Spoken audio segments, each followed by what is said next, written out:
the government is to introduce a new law to cap the cost of payday loans. The level of the cap, which has not yet been announced, will be decided by the new industry regulator, the Financial Conduct Authority, FCA. The Treasury says there is growing evidence in support of the move, including the effects of a cap already in place in Australia. But the industry said the move could restrict credit, and encourage more illegal lending. The cap will be included in the Banking Reform Bill, which is already going through Parliament. Speaking to the BBC, the Chancellor, George Osborne, said there would be controls on charges, including arrangement and penalty fees, as well as on interest rates. It will not just be an interest rate cap, he told BBC Radio 4's Today programme, "You've got to cap the overall cost of credit." Previously the government had said such a cap was not needed. But the Chancellor denied the government had made a U-turn on the issue, saying he was not prejudging the outcome of a Competition Commission inquiry into payday lending. "These things can go along in parallel,"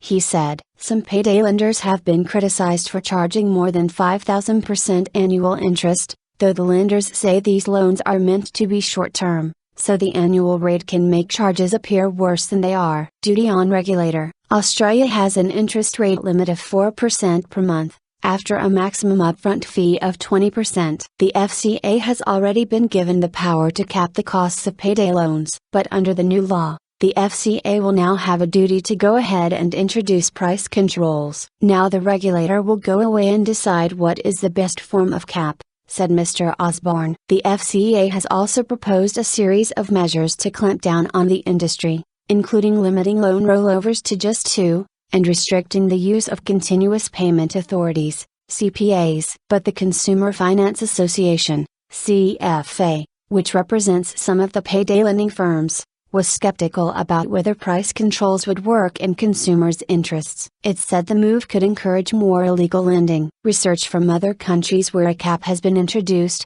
suggests price controls would lead to a reduction in access to credit, and open up a larger market for illegal lenders, a spokesman said. Labour leader Ed Miliband has already said his party would cap the cost of payday loans. Mr. Miliband has also pledged to give councils new powers to limit the spread of payday lending shops in town centres. The Shadow Minister for Competition and Consumer Affairs, Stella Creasy, told the Today programme that the devil really is in the detail. "This industry's a bit like an inflated balloon, and if you don't crack down on the whole cost of credit, then wherever they can recoup their costs by expanding the prices at other points, they will." Earlier this month, Mr. Miliband said payday lenders should not be allowed to target children by showing adverts on children's TV. Last month, the FCA told payday lenders tougher regulation would soon be implemented. It said all borrowers should have an affordability check before being given a loan and suggested risk warnings should be put on adverts.